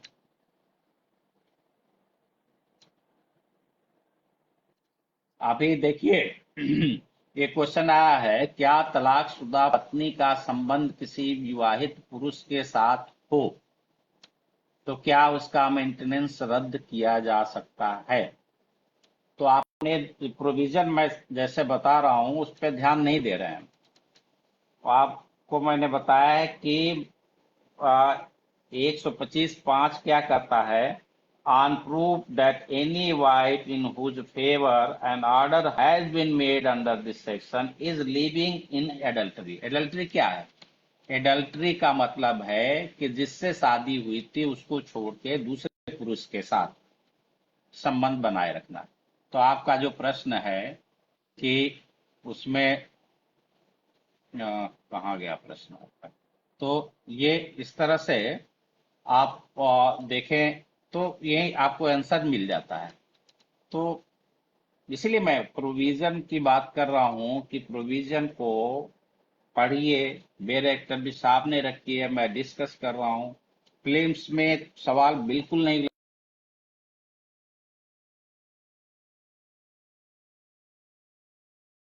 लिख सकते हैं, सफलता यूं ही नहीं मिल जाती।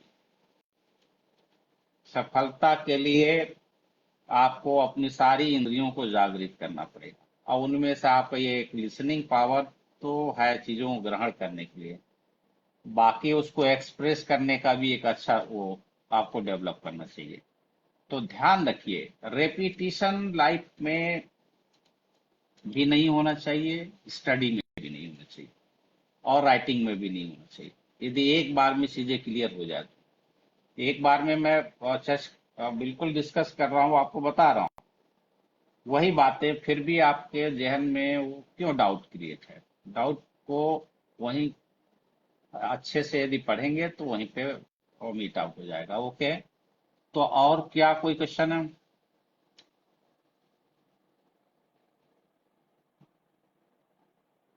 पति ने मैरिज कर लिया हो बट पत्नी ने दूसरी मैरिज नहीं की हो तो क्या पत्नी मैरिज के लिए लाइबल होगी? क्या सवाल, पत्नी ने दूसरी मैरिज नहीं किया है तो क्या पत्नी मेंटेनेंस के लिए, हाँ। तो देखिए,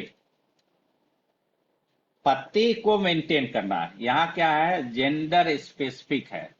पति 125 में मेंटेनेंस क्लेम नहीं कर सकता, तो यहाँ जेंडर स्पेसिफिक है, यानी कि केवल पत्नी ही अप्लाई कर सकती है। पति ने 10 शादी कर ली, लीगल इलीगल सब, मुस्लिम है, चार चार शादी करने का है, तब भी उसने अलग कर लिया, तो उसके शादी कितना किया है कितना नहीं किया है, इससे मतलब नहीं है। हमारी शादी हुई थी, हमको डाइवोर्स दे दिया उसने या मैंने डाइवोर्स दे दिया है और हमने शादी नहीं किया है, तो हम तो इंटाइटल्ड रहेंगे ही, हम कानूनन दावा कर सकते हैं। ठीक है ना। तो 125 पे ये हुआ। अभी हम आएंगे, देखिए आपका जो शाहबानो केस है, अब ये जैसे आता है कि मुस्लिम वाइफ की क्या पोजीशन है। तो शाहबानो केस के पहले एक दूसरी पोजीशन थी, मोहम्मद अहमद खान वर्सेस शाहबानो बेगम 1985 सुप्रीम कोर्ट का लैंडमार्क डिसीजन है। और ये डिसीजन ऐसा है कि ये कानून एक नया एग्जिस्टेंस में इसकी वजह से आ जाता है। क्योंकि शाहबानो केस में क्या हुआ, पहली बात इन्होंने कहा कि पर्सनल लॉ अपनी जगह, शाहबानो केस के पहले का केस ये आता है, व्यू आता है, सुप्रीम कोर्ट के भी व्यू आते हैं, हाई कोर्ट के भी व्यू आते हैं कि पर्सनल लॉ और सीआरपीसी में कॉन्फ्लिक्ट होती है, यानी 185 से 128 तक के प्रोविजन और मुस्लिम जो लॉ है, शरीयत एक्ट है, उसमें कॉन्फ्लिक्ट होगा तो कौन लागू होगा। तो पहले ये था कि पर्सनल लॉ प्रिवेल करेगा और ये मेंटेनेंस का प्रोविजन उनके पे अप्लाई नहीं होगा। तो पर्सनल लॉ में क्या है, मुस्लिम वाइफ की पोजीशन कि केवल इद्दत की पीरियड तक जो है उसको, या इद्दत की पीरियड जब स्टार्ट है और वो प्रेग्नेंट है तो प्रेगनेंसी जब उसका रिमूव होता है तब तक। तो अब इस तरह से एक लिमिटेड स्कोप वाइफ को मिलता है वहां। हिंदू मैरिज एक्ट में तो पति भी दावा कर सकता है और पत्नी भी दावा कर सकती है। पत्नी भले कमाती हो फिर भी दावा कर सकती है। बट तो क्या है, मुस्लिम लॉ में स्थिति डिफरेंट। लेकिन सुप्रीम कोर्ट ने मोहम्मद अहमद खान वर्सेस शाहबानो बेगम के केस में कहा कि नो, सीआरपीसी सब पे लागू, सब पे एप्लीकेबल है, ये without reference of any religion. इसीलिए सीआरपीसी का ये प्रोविजन सेक्युलर है, पंथ निरपेक्ष है। और एक मुस्लिम वाइफ भी इद्दत के बाद भी मेंटेनेंस पास। अब यहीं पे जब ये आया तो उसमें राजीव गांधी जी की गवर्नमेंट थी और पूरे देश में बड़ा डिस्कशन हुआ, चर्चा हुआ, with in parliament, outside parliament, तमाम जगहों पे डिबेट का ये विषय रहा। और लास्ट में उसके अगले ही साल प्रोटेक्शन ऑफ वुमेन,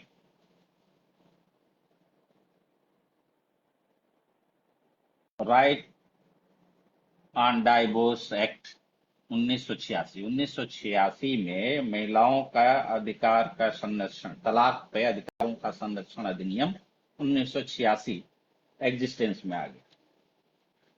उसमें क्या किया, चूंकि शाहबानो केस ने उसको सेकुलर मान लिया और उसका स्टेटस, मुस्लिम वाइफ का भी स्टेटस बाकी और जो वाइफ का कॉन्सेप्ट है सीआरपीसी में उसके बराबर ला दिया। तो जो पर्सनल लॉ में इद्दत की पीरियड तक का समय था, उसी समय तक मेंटेनेंस की बात थी और वाइफ ने रीमैरिज ना किया हो, दो चीजें। तो अब उस रीमैरिज, तो अब इस पे जो एक डेवलपमेंट शुरू होता है, शाहबानो केस आता है, उसके बाद 86 का ये प्रोटेक्शन एक्ट आता है और ये फिर व्यवस्था करता है कि इद्दत की पीरियड तक वो हस्बैंड से मेंटेनेंस के लिए इंटाइटेड, इद्दत की अवधि। तो इद्दत आपको पता ही है कि दो विवाह के बीच की अवधि है।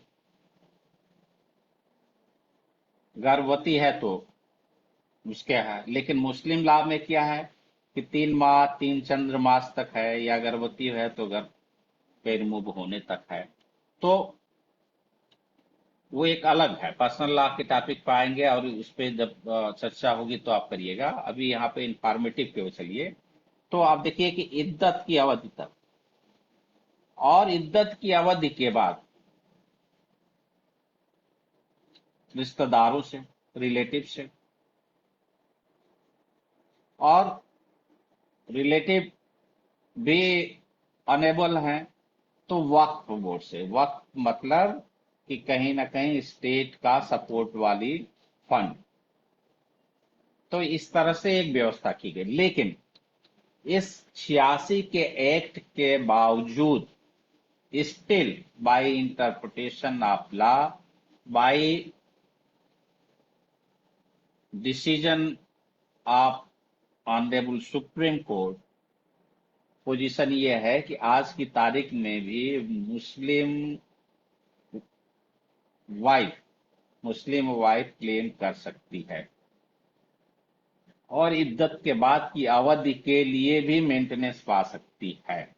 इद्दत की अवधि के बाद के लिए भी, क्योंकि 86 के इस एक्ट को चैलेंज किया गया कि ये कॉन्स्टिट्यूशनली जो है इलीगल है, वैलिड नहीं है। तो इसकी वैलिडिटी को डिस्कस किया गया आर्टिकल 14 में, 32 में, 15 में, ये सारी करके और डिस्कशन के बाद सुप्रीम कोर्ट ने कहा नो, ये 86 का जो protection of women's right of divorcee lady का जो एक्ट है, ये इसमें क्या है कि कुछ भी गलत नहीं।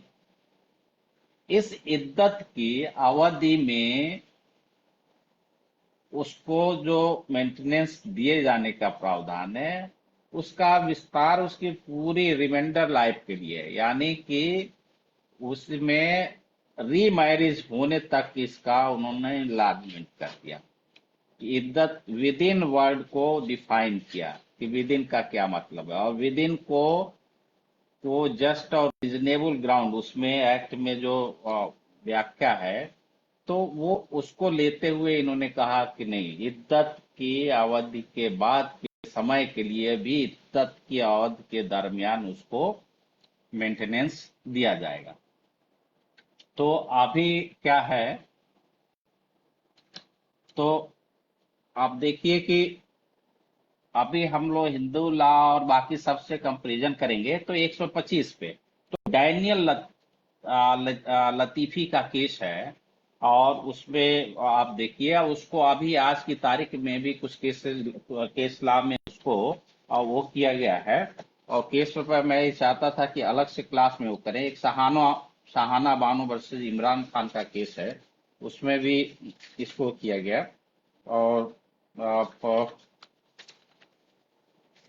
साइटेशन मैं नोट भी करा दूं तो Daniel Latifi versus Union of India में इन्होंने क्या कि इसको चैलेंज किया था आर्टिकल 14, 15 और 21 के ग्राउंड पे।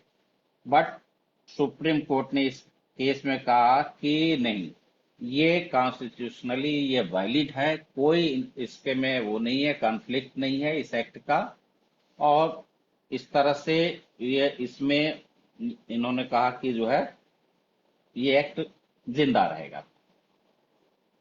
तो अब क्या हुआ, इसके बाद जो लतीफी के केस के बाद, डैनियल लतीफी के केस के बाद का जो डेवलपमेंट है, वो उसी पैटर्न पे चल रहा है जो डैनियल लतीफी के केस में चला था। और अभी लास्ट का जो, अभी आप देखिए कि अभी इधर का एक केस है शबाना बानो वर्सेज इमरान खान, उसमें भी डैनियल लतीफी के ही वर्डिक्ट को फॉलो किया गया।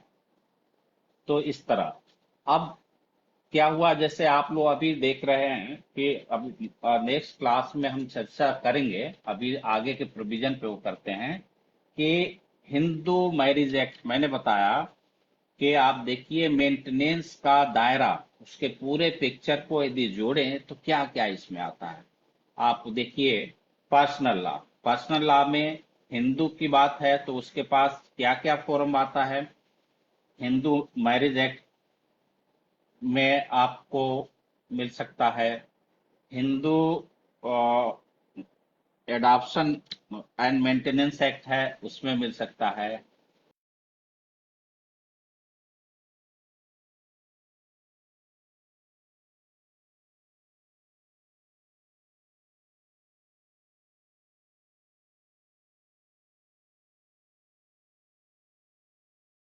डोमेस्टिक वायलेंस के लिए जो है 2005 के एक्ट में जा सकती है, वाइफ है तो सीआरपीसी में जा सकती है। तो इतने ढेर सारे क्या था कि इनैक्टमेंट से मेंटेन करने का प्रोविजन था। तो अब साइमल्टेनियसली सक्सेसिव एक साथ या एक के बाद एक करके कई केसेज आपने कर रखे हैं मेंटेनेंस के लिए। तो कोर्ट के सामने बड़ी समस्या थी कि अमाउंट क्या फिक्स किया जाए मेंटेन करने के लिए, क्योंकि अमाउंट के ही फॉर्म में मेंटेन किया जाता है, पैसे के ही रूप में। तो आप देखिए कि अब एक साथ कई कोर्टों ने में हो गया, तो इस तरह से जिस अगेंस्ट में आप कर रहे हैं, जिसको आप सफिशिएंट मीन्स का मान रहे हैं, तो उसकी हालत पतली हो सकती है। वो सफिशिएंट जो मीन्स है उसके फिर वो घट के वो अनेबल की कैटेगरी में भी जा सकता है, उसकी तो फिर तो बड़ी कयास की पोजीशन है। कई हाई कोर्ट ने ये कहा कि नहीं, सीआरपीसी में अलग जो है वो तो है ही है, और जो सिविल में चल रहा है वो भी चलेगा, दोनों अमाउंट को मिक्स नहीं होगा, दोनों एडजस्ट नहीं किया जाएगा। अब कोलकाता हाई कोर्ट का अलग वर्जन आ रहा है, बॉम्बे हाई कोर्ट का अलग वर्जन आ रहा है। तो फिर ये मैटर सुप्रीम कोर्ट में गया 2020 में जाके, बहुत ही एक अच्छा रीजनेबल और एक डिसीजन सुप्रीम कोर्ट का आता है, और डबल बेंच का, रजनेश वर्सेज नेहा, जिसमें उन्होंने मेंटेनेंस के रिगार्डिंग गाइडलाइंस जारी। अब ये पूछ दे कि ये केस किसके से रिलेटेड है, तो पहली बात मेंटेनेंस, और मेंटेनेंस में भी guidelines for subordinate court and जो भी रिलेवेंट अथॉरिटी है उसके लिए। तो अब उस गाइडलाइंस में आप देखें तो उन्होंने कहा कि नो, अब ये व्यवस्था नहीं चलेगी। अब आप ये जो डिफरेंट डिफरेंट इनैक्टमेंट के तहत केस किए हुए हैं, तो उसके लिए क्या है कि जो कोर्ट सारी चीजों को कंसीडर करेगी। और कोर्ट को पता कैसे चलेगा, तो उन्होंने कहा कि तीन तरह के, तीन एफिडेविट के प्रोफार्मा होंगे, affidavit number 1, affidavit number 2, affidavit number 3। और आपको जब आप केस फाइलिंग करते हैं तो आपको बताना पड़ेगा एक एफिडेविट से कि आपके पास एसेट्स क्या हैं, मीन्स क्या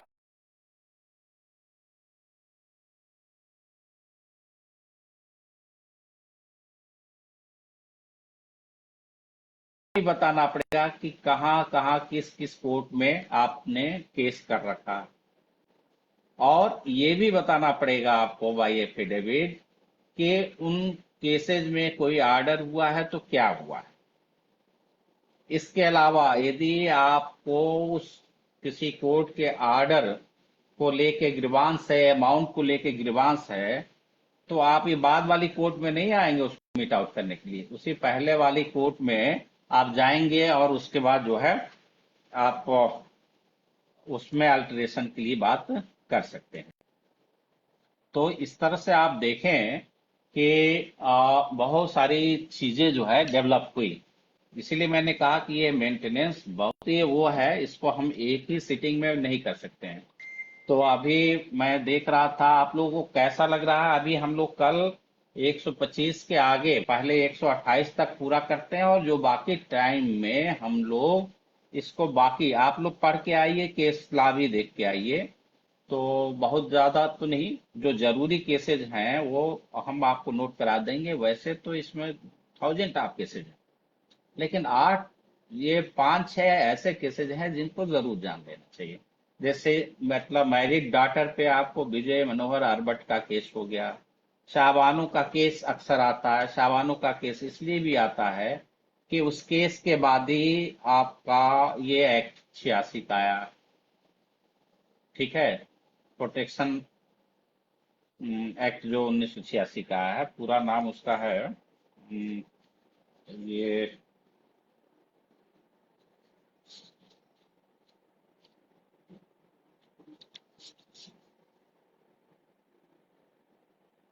Muslim women protection of right on divorce act 1986।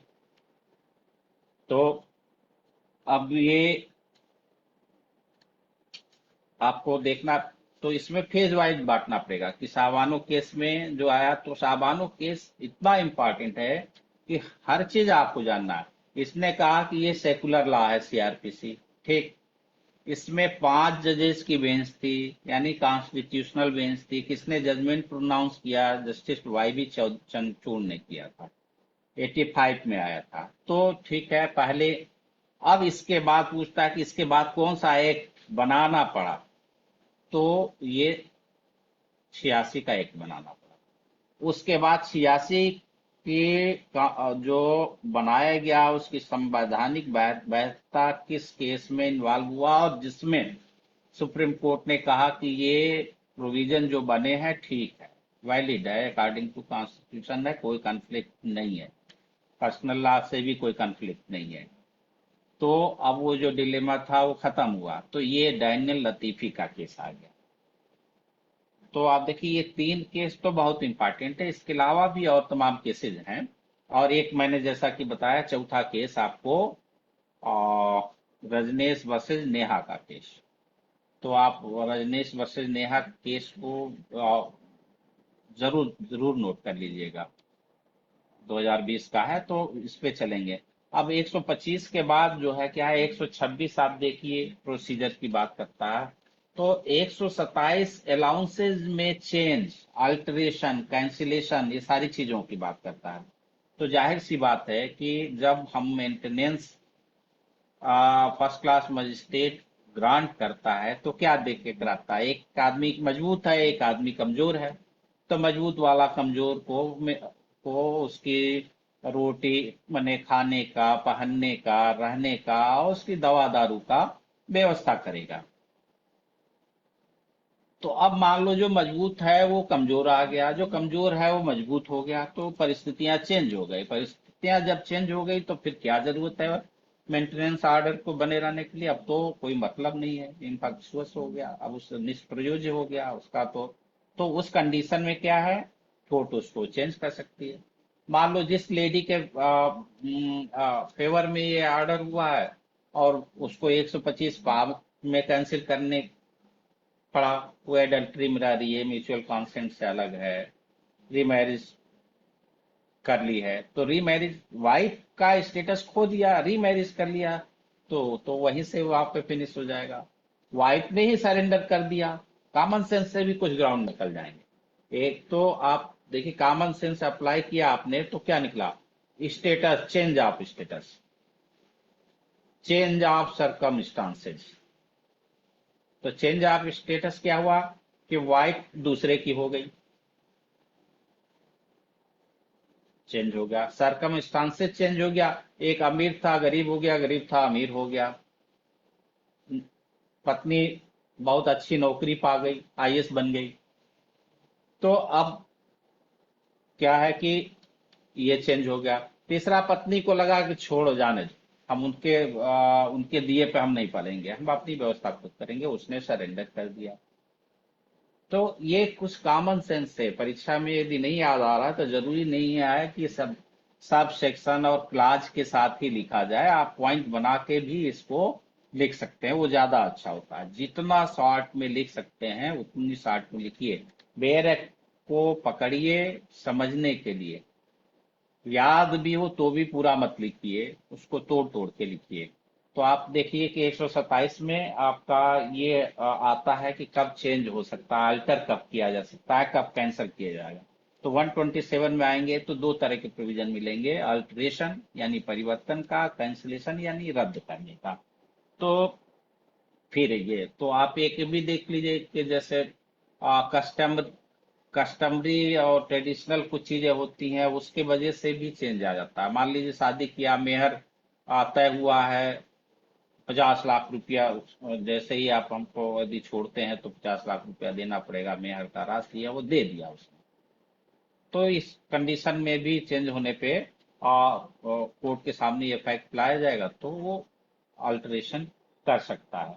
तो इस तरह से आप देखें कि ये, और फिर आपका, हम इस पे अभी फिर से और भी चर्चा करेंगे, पर मोटा मोटा आपको बता रहे हैं 126 से 128 तक में।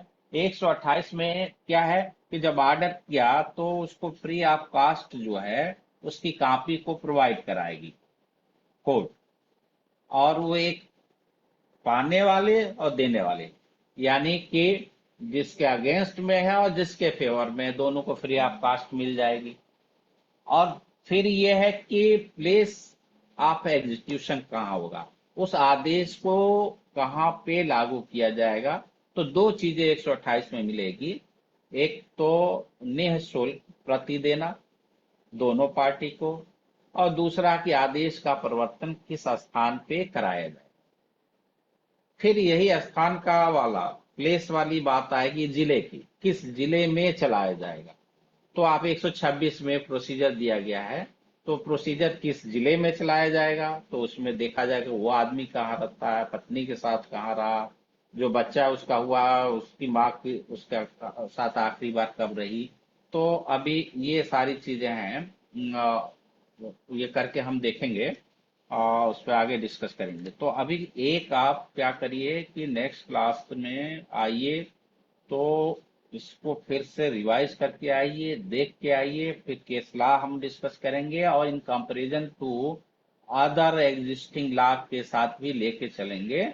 और इस तरह से हम ये तैयार कर लेंगे कि हमारे मेंटेनेंस पे किसी भी एग्जाम में, किसी भी स्टेज पे, प्रीलिम्स पे, मेंस पे, इंटरव्यू में सवाल का जवाब हो। नॉर्मल लाइफ में कोर्ट की प्रोसीडिंग में भी हम चीजों को उसके सही पर्सपेक्टिव में समझ पाए, ये तैयार कर लें तो मेंटेनेंस पे हमारी दुविधा खत्म हो जाए।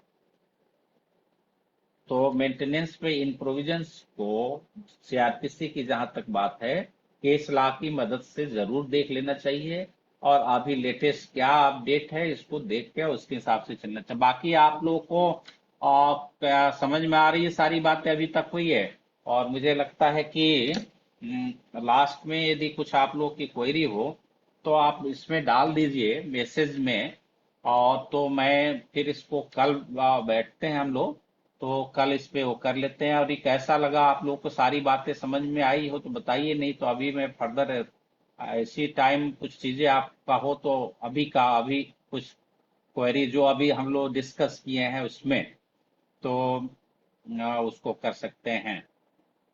तो